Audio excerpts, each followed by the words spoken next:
No, I don't. I kind of wanted to know. Doing my homework. Thought I'd try out something new last week. Last week. We all did our homework Yeah. today in band. She doesn't have any. Oh, so that's why you Yeah. But now we have some extra free time, so it's good. What around? Okay, it was just like time. Okay. So the lab's gonna form a nice basis for, the test tomorrow, which Graham, you asked 80 points. You asked 2.5 pages front to back. Okay? That's so There you go. Hi, you didn't answer my question. What was that? What are the answers?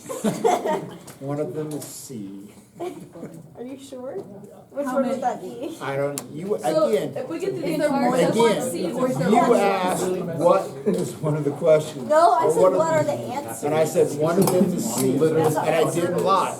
Okay, I asked or for new all the question. answers. What is the Bro, I would answer hate to to have number that. 3? That I can't tell you. Is there more than one C or just one C? I don't know. She said, what's one of the answers? And I didn't say C. one of the answers. I said what are the answers? So that And I applies said one of the multiple. answers is C. That applies multiple. I said the answer. Multiple. Okay, anyway. Wow. Don't hit me up. I haven't seen this class. So here,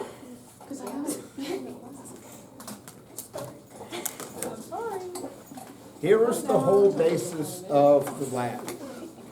And this is always, and this is one of the reasons that I had you guys do this lab, so you can kind of see the inherent difficulty in just trying to do a lab where you have vapors, okay?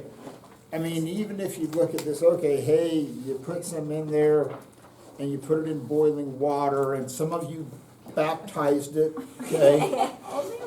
Inadvertently, the Father, Son, and the Holy Dunk, and I was like, okay, well, that might screw things up, okay? Well, it was fine. I know.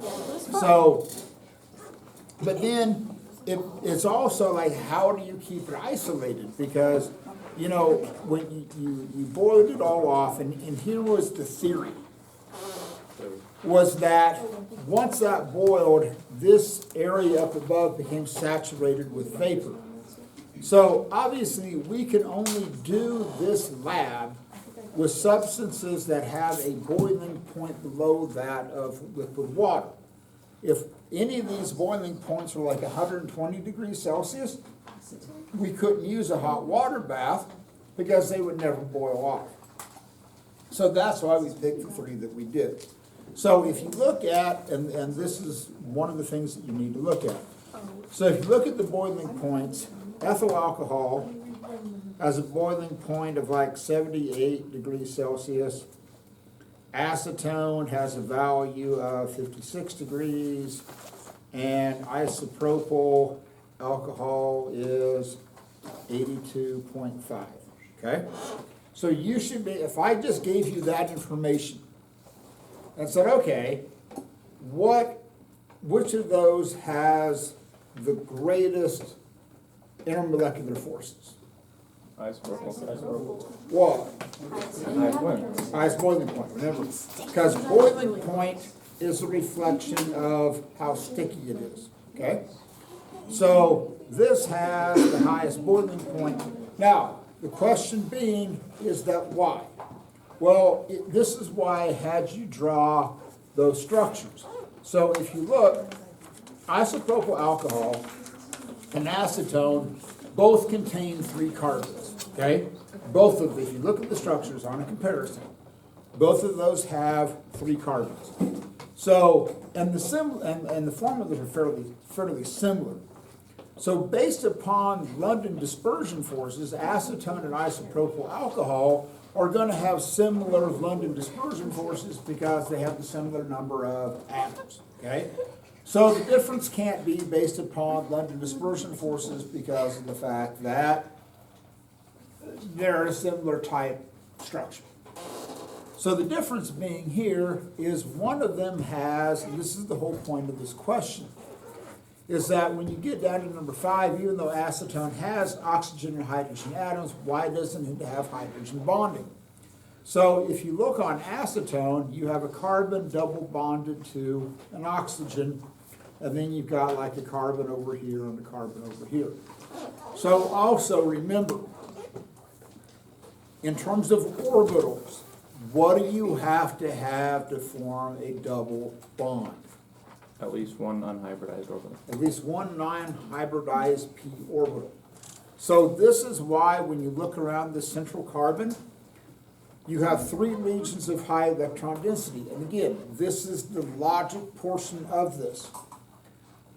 You look at this, you have 3 regions of high electron density. So, Graham, based upon the fact that there's 3 regions of high electron density, what type of hybridization does that carbon undergo? SB2. Beautiful.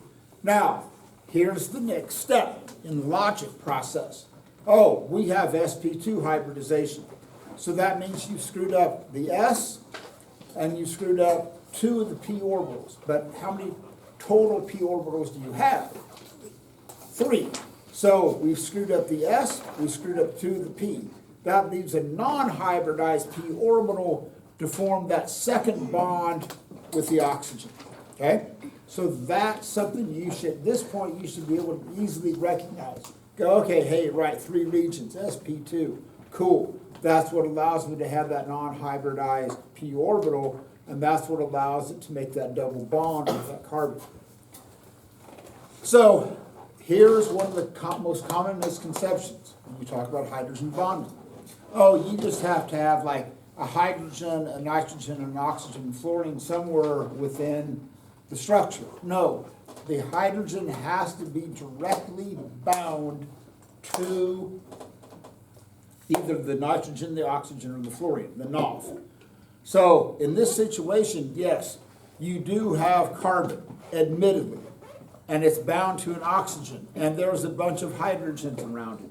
But this is not hydrogen bonding because the hydrogen is not directly bound to the oxygen, okay? Now, here's the other misconception. If you look at like isopropyl alcohol, and it has that OH group on it, okay? The hydrogen bonding is not that, okay? The hydrogen bonding is not the bond that holds the oxygen to the hydrogen. Hydrogen bonding, London dispersion forces, dipole-dipole, those are all occurring as intermolecular forces, not intramolecular forces. So it's one of the most misconceived processes in all of chemistry. Everybody says, oh, there's the hydrogen bond because the hydrogen is hooked up to the oxygen. That is not the hydrogen bond. That is an intramolecular bond. So basically what happens is that along comes another, imagine this is the OH group, and so you have to have a second oxygen hydrogen on another molecule. That's where you would make the hydrogen bond, okay? That's what makes it stickier. Now, this would also have a dipole moment because of the fact that you have that one like OH group sticking off to the end, so you'd have a little bit of a dipole, not much, but you'd have some. So if you look at isopropyl alcohol, and the same thing is true of ethyl alcohol, those have hydrogen bonding because they have OH groups. They're going to have some dipole bonding, and everything has London dispersion forces. So if I ask you, here's a couple of compounds, and I say list the intermolecular forces that exist, start with London dispersion forces, because everything has London dispersion forces. Because what's the only criteria you have a London dispersion force? Have an electron cloud. You have to have an electron cloud, that's it. As long as you have an electron cloud, hey, you're going to have London dispersion forces.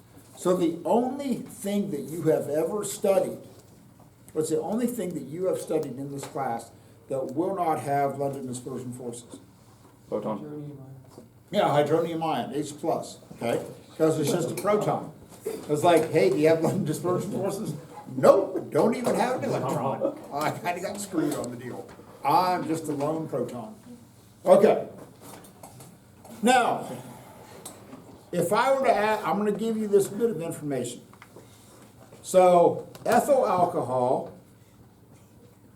has a vapor pressure of 180 millimeters per mercury, and that had a boiling point of 78 degrees Celsius, okay? So that's the vapor pressure. Now, understand what vapor pressure, how that exists. You have a sealed container, flask, whatever, and you put a little bit of the liquid in there. And then you warm it up to a particular temperature, maybe 25 degrees Celsius. And you have a pressure sensor in there. And you let it reach equilibrium, and you're gonna measure what that pressure is, which in this case would be like 180 millimeters of mercury, okay? As a boiling point of 78, 180 millimeters of mercury. If you were to compare the predicted vapor pressure to acetone, do you think acetone's vapor pressure would be above or below 180?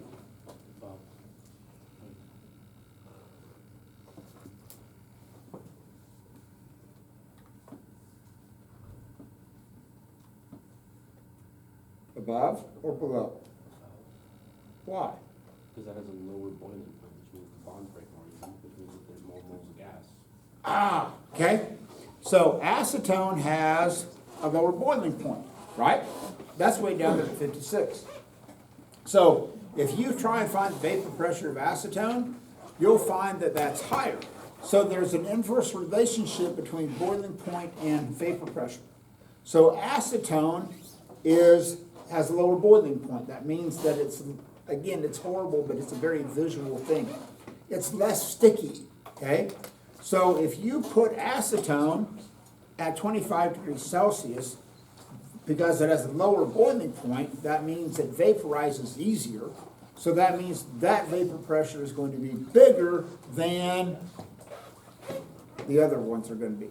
So if I gave you a chart and said, okay, here's vapor pressure. So vapor pressure, let's say, goes, I'm just going to make up numbers, goes from 100 down to 400, and you have liquids A, B, and C, and let's say B is at, I don't know, 200. So there's your vapor pressure in millimeters per mercury. Compounds A, B, and C. There's your vapor pressure. Which one of those three is going to have the strongest intermolecular forces? A, B, or C? A. Everybody cool with A? Why? It has the stronger bonds holding my molecules together. It holds them together. It's harder to get that to turn into a vapor. Now, if I said, here's some potential boiling points. 60 degrees Celsius, 80 degrees Celsius, and 40 degrees Celsius. So which of these boiling points would match up with each of the three liquids based upon the vapor pressure? We would go with the 400. Which one? The 40 degrees would go with the 400. So Jacobs is saying the 40 is going to go with the 400. Why? Because the intermolecular forces aren't as strong, so when they pass by each other, they won't stick, so they'll move faster. It's harder to break. Start with this. What do you have to do to make something boil? Put in energy. Yeah, but what's Break actually, bonds. what do you have to break apart? Break bonds. The intermolecular bonds. Do you break the intramolecular bonds or the intermolecular bonds? Inter.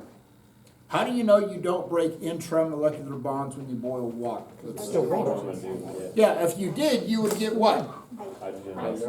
Hydrogen and oxygen. No, you don't boil water near an open flame. Okay, bad things are going to happen. So you're breaking the bonds that hold them together. You are not breaking the bonds within the molecule. You're breaking the intermolecular bonds. So, again, this is this inverse relationship. So the one that has the highest boiling point is going to have the lowest vapor pressure, okay? And if you got that, that's a lot of it. And then the question being, how do you explain that, okay? And again, here's the problem with chemistry, and you know, it's funny, I spent however many years of my life teaching a subject that I can't show you, okay? I can't. I mean, it's like yesterday. What did you do? You took a clear liquid that looked like every other clear liquid in the world, and you put it in another clear liquid, and you added photons to it, okay? And no, it's true, you did, okay? In the form of heat, the water gained these photons that you can't see. Oh, we began to see bubbles, and then inside a clear plastic pipette, which also was clear, you see the recurring theme. You put in some water or liquid or whatever this stuff was that I told you it was, which is whatever. And then that stuff boiled off, and then, okay, let's make magic and see what happens. So basically, everything that happened yesterday was based upon a leap of faith. Yeah. Okay, here's the structure. Do you really know? I can't show you, but this is the best body of knowledge that we've got. But it's just kind of magic. At this point, Berg, whatever you tell me, I'm gonna believe. No, don't. Don't. No, don't. Just brainwashed us. No. No. But that's the beauty of it, because if I told Chem 1 students that, hey, everything I'm going to teach you is kind of like, I'll never be able to show you that. Hey guys, I'm pretending. Yeah. You could just. Hey guys, let's play pretend. Yeah. Think We have this spent the much? entire We don't semester. know. Hey guys, there's this magical value that has no real meaning, but it's all gonna work out. Yeah. What has to get just accepted, it's a number. Okay. So there's a couple of things that I'm going to look for. So first off, you have this over on the back side of the first page. You have this like pre-lab. This one actually worked out nicely. If all goes well, the experimental value for the molar mass of methyl alcohol, you should have gotten around 30. Okay? Make sure you have done those calculations on another sheet of paper. Do not try to do them here. I didn't. Okay? I was just feeling angry. It's been a Okay. day. The actual mass of methyl alcohol is 32 grams per mole. Okay? So that's what you should get. And again, here's, if there's ever kind of like the poster child of the influence of molar, of how intermolecular forces change a structure and how that operates. So if you have methane, that's CH4, okay, and it exists as a gas, okay? If you change out a hydrogen group for an OH group, now you get methyl alcohol, and that exists as a liquid, okay? And so that's the fundamental difference, and this is what you try to explain. How can adding an oxygen create a liquid, but if it's hydrogen, it's a gas? And that's the beauty of London dispersion forces and intermolecular forces and hydrogen bonding, is that you can explain that difference. Okay.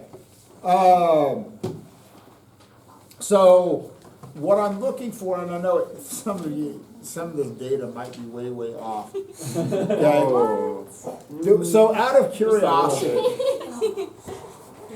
out of curiosity, which one did you have? We did ethyl alcohol. Okay, so you did ethyl alcohol. We did ethyl So we alcohol. had an experimental error of 604% on one of them. Triumphs are highest. No, we- Triumphs, those are highest. Our average. So what was your Or biggest molar mass that you found? 300.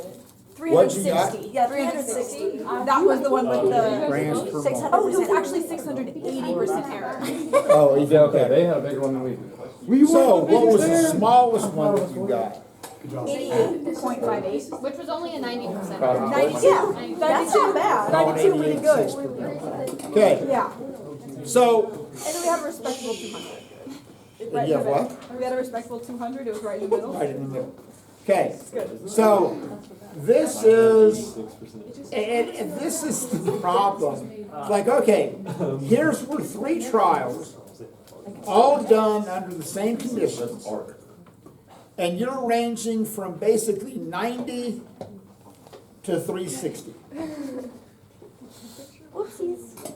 And none of which are even close to the accepted value. Okay? Isn't the accepted value like 40? Yeah.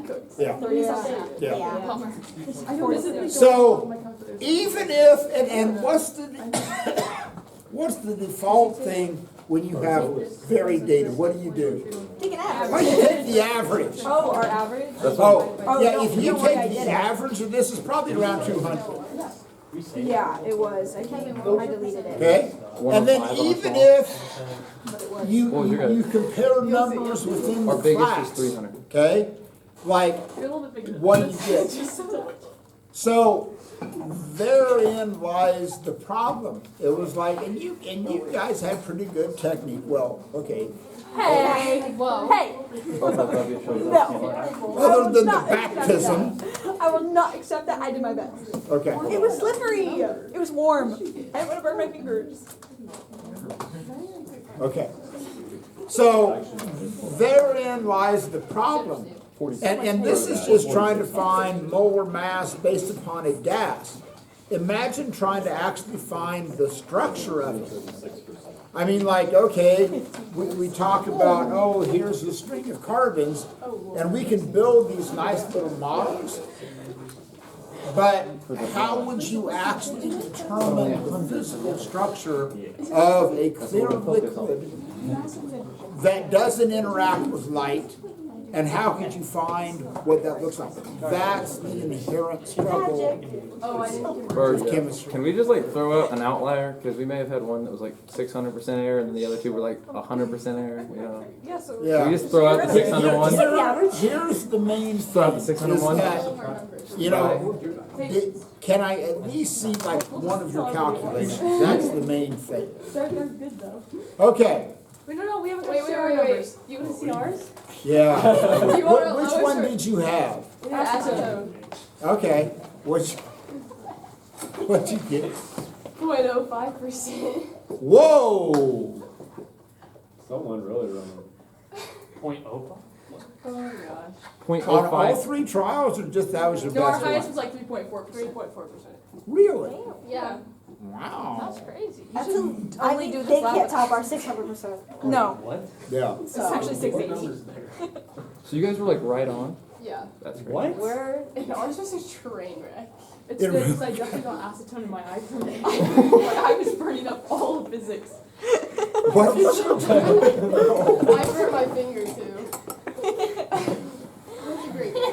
here at AP Chem, we value lab safety. Like I was No burning pain, up no in the middle of gain. your physics lecture. Here at AP Chem. I was like, I gotta go to the bathroom and like rinse it out. She It was used red the all night. eyeball. I mean, super. Could have used the iPad. Okay, No, that's so if you're embarrassing. done with that lab and you want to hand it in, cool. Everything. If not, you can just hand it in on tomorrow or Monday, whatever you want to do. But I think you're very excited about it. Yes, yesterday, or we did it. I realized our lab that we're doing on Monday, I can't hand it late because I crashed early. But if you understand, I know. Hey, if you gotta say that about me and my science, I'll be expected to do my workout. All this is just over the question. Oh my God, Oh my gosh. Like the guy. the injustice of it. Hey, do we need to show our work when finding the molar mass? Huh? Do we need to show our work when finding the molar mass, like on our data? Hey buddy. Maybe just show me one. You got all 3 in my version. No. Okay, good. Wait, hold that for a second. Hey, if it works, it does. Should clarify this. I wanna see whether or not. Just like for clarity, Berg, like what's a normal percent error in this lab? This one is all over the place. but they're normally pretty I thought good. you were Oh. stapling ours together. We did really good. Addie and Morgan get one grade. Because I honestly don't know what happened on the one trial. We were like 100% error, almost on the dot for 2 trials, and Oh, then man. Hi, biology. Yeah, you do need that. I'm so sorry. Like this was new, man. Yeah.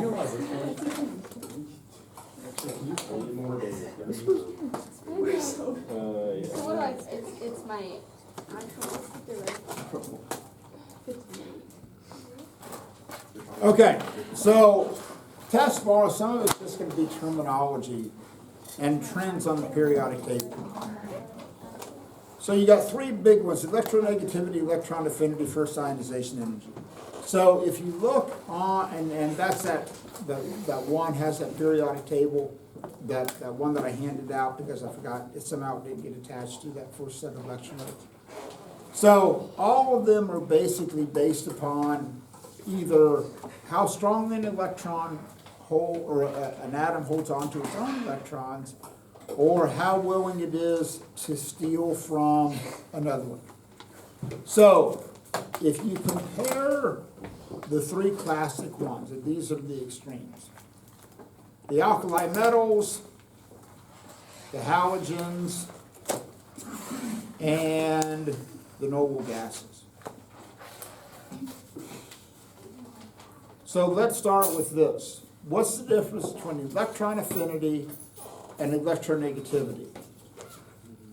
Kevin? electronegativity is how bad it wants to steal an electron. Electron affinity is how bad it's fighting to keep theirs from being stolen. It's not a bad explanation, okay? So, basically, if you look at electronegativity, and that's kind of the big one, because that'll determine the type of bond that it has. If you look on that periodic table down below, you can talk about the difference in electronegativities, and that will tell you, like, if it's an ionic bond, is it a covalent bond? So start with this idea. Where are the highest electronegativities found? Alkali metals, halogens, or the noble gases? Why? They're so bad. They would do Yes, anything to get they one. want one more. They have 7 game pieces. They need one more. Okay? So bad. It's just a difference in culture. But when I taught this concept in Africa, I explained it in terms of goats. And I said, okay, hey, the magic number of goats to have is 8. If you have 8 goats, you are the envy of everyone in the village. If you have 7, what are you going to do? And they would, oh, teacher, we will get one more. I said, cool, okay? You're a halogen, okay? And I said, now, what if you only have 1 goat? It's like, oh, teacher, you're poor. We only have 1 goat. True. Okay? No, that was the explanation, okay? Oh, we only have 1 goat. I said, could you get 7 more? They said, that is a lot of work, teacher. I said, agreed, okay? Now, what if you gave your 1 goat to the person that had 7 goats? Now we can be friends. Exactly. So the 1 goat person wants to be friends with the 7 goat person. You guys think you can end up with 8 goats, which is why sodium chloride is in ACO. Cool. Okay. Now, if you have 8 goats, are you going to be friends with anyone? No. No, because that's the noble goats. Yes. Okay? It's the noble goats. It's the noble goats because of the fact that you have 8 goats. Okay? Get like a crown. Because yeah, you're a noble goat. You're rich. Can you draw? Pardon, can you draw a goat on ground? Please. Yay! No, that's not good. That's not good. Oh, this is good already. This is amazing. Okay. Okay. I have an art class. Okay. My cousin. Hey, Bergen, what's the highest you've ever Okay, in order to gone? make a high bond, Okay, so We what? really did. So this bond, Katie did some. I did some voodoo when I was calculating. Uh-huh. She used the water So what did you temperature. guys- last, It looked last better. one, high bond. She told me really good. Have that. We So, probably did. was the percent error 0.3%? Okay. Okay. Oh, that's amazing. Yeah, we with did. him or with me. This is good. That's, Okay. no, Berg, that's gotta be Is merged. that a goat? Berg, that's gotta be merged. That That goat goat is is the the goat? goat. That's gotta be merged. Oh, is that? I would buy that shirt. I'd buy that shirt. Normal goats, AP Chem 2025. Yeah, That's his no, next tattoo. Lord of the Goats. That's his next tattoo. Yeah. Hold on, is Your that next the tattoo. AP Chem shirt? No, that's his tattoo. Hey, that's Oh, no, I have my tattoo. I think you should No, like Bert. behind the ear. No, I have done my one tattoo for the good of the Would earth. you get a tattoo? So, Goat of all goats. For the solar project? goat of all goats. Wait, Okay, anyway. whatever, okay. We don't So- have $500. When you get into electronegativity or electron affinity, why do the goats have zero values for those? They're noble gases? Yeah, so that they don't need, they're not gonna form bonds, they're not gonna take anything else. But, what do they do have? Very, very high first ionization energy. Why? They wanna keep their. They goats. want to hold on They to will their not- goats, They're swinging. okay? Like, we will throw hands. Talking about. So, but this is also why the noble gases are difficult to find because they don't interact, okay? And they tend to be very rare. Helium, for example, helium was incredibly difficult to find because it was really, really small and it was inert and it was also very, very rare, okay? And it's obviously less dense than oxygen, nitrogen, whatever, and so if you did have helium, it would just float away. Kevin? I answered my own question, we're Okay, good. never mind. Okay. Well, I didn't want to answer you. Now, let me see if I ask you this question. This is amazing. If you were to compare chlorine to, let's say, iodine, which one do you think would have the higher boiling point? Chlorine or iodine? Iodine. Why? It has a bigger electron cloud, so it's gonna have a higher London dispersion force, so it'll be harder to rip it apart. Okay? So you all have produced iodine in lab. What form was the iodine in? Liquid. It's a liquid. Why was it a liquid? At room temperature. Because the boiling point's high. Ah! So it exists as a liquid. If we produce chlorine at room temperature, that would exist as a gas. Okay, because it has a We did that in Chem too. which is below room temperature, which is why it is a gas. Okay? Do you remember that? Uh, When we accidentally made chlorine gas in Chem too? xenon versus argon. Which one, both noble gases, which one's gonna have the higher boiling point? Which one will have the higher boiling point? Xenon or argon? Xenon? Why xenon? Bigger electron.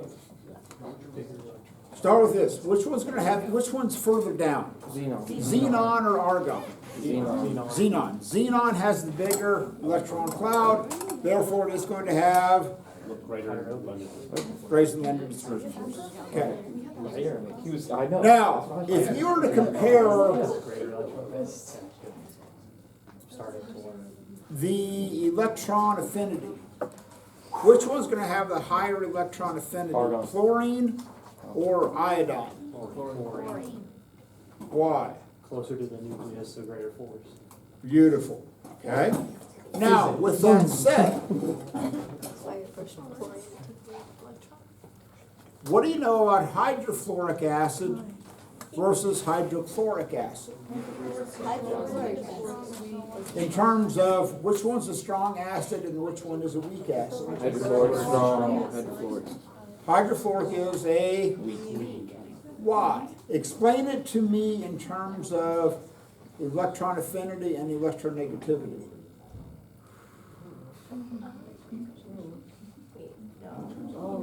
No, hydrofluoric acid has Okay. stronger bonds in between hydrogen and fluorine. Why? Because it has a greater difference in electronegativity. Cause fluorine has a greater Yeah. electronegativity. Yeah, fluorine wants the electrons there Why? because it's higher up on the table than Because the It's protons smaller, are so the closer to protons the are Oh, valence they're both electrons. smaller, so Whoa. What? So, which energy level is fluorine filling? The second one. Fluorine is filling the second energy level. Which energy level is chlorine filling? The third. Okay? And the electrostatic force, don't worry about this equation, it's just K Q1 Q2 over distance squared. Okay? Don't worry about the equation. Here's all you need to know out of this equation. As you increase the distance, because you're dividing by d squared, what happens to the attractive force? It goes down because you're dividing by a bigger number. So therefore, chlorine is it's filling that second energy level. So that distance is bigger, so the attractive force is small. Okay? Now, go down the list. Hydrofluoric acid, hydrochloric acid, hydrobromic acid, hydroiodic acid. Down that whole list of halogens that have the anion as your halogen. What's the only one that's a weak acid? Hydrochloric. Because it has the highest Electronegativity. electronegativity because of the fact that it's pulling that in. Whoa, we tied What? it. We tied it. I don't know, you're just like kind of doing I'm this. just I was playing just with my worried hair. about you. Look what we're saying. Because most of the time you're rocking and you're not, so I'm a little bit worried. So, He's just stretching. Keep it tight. For the test, be able to know the difference between SP3, SP2, and SP. Okay? Which one of these are possible to have a pi bond? SP2 Why? because they hybridize Non-hybridized Orbital. p orbital. Okay? Alright? So, when you look at sp3 hybridization, does it always mean that you have 4 atoms around the central, like for example, around the central carbon atom? No. No. You could also have Unbound pair of electrons. unbound pairs of electrons, like ammonia, okay? So just because you only have like ammonia, which is NH3, okay, right? That's also sp3 hybridization because you have a lone pair of electrons. Because it has that lone pair of electrons, it also has a dipole moment, okay, because that would point towards that. So ammonia exists as a liquid at room temperature. Whereas, and if you were to put that in water, do you think that would be soluble in water? Yes. Very much so. You all remember back when we were doing acid bases, and I took a little pipette and I have the ammonia in it, suck the water up, okay? Okay? Because likes dissolve likes. If I tried to do that same experiment with carbon dioxide, what would happen? Nothing, because carbon dioxide is not have anything in common with water, which is why when you exhale water underneath, when you exhale, breathe out underwater, what happens? It forms bubbles because it doesn't bond with The water. the water. Now, if you exhaled ammonia, which would be really, it's like what's the byproduct of your metabolic process? Ammonia. So you exhale ammonia, number one, it'd be easy to clean windows. Okay? But That was funny. But it would just automatically bond with water and you'd never see bubbles come up. It's like, oh, right, cool, okay. Really not realistic, but it could happen. Okay, so those are the big things. So let me hand out the review. And then Stop it on your camera.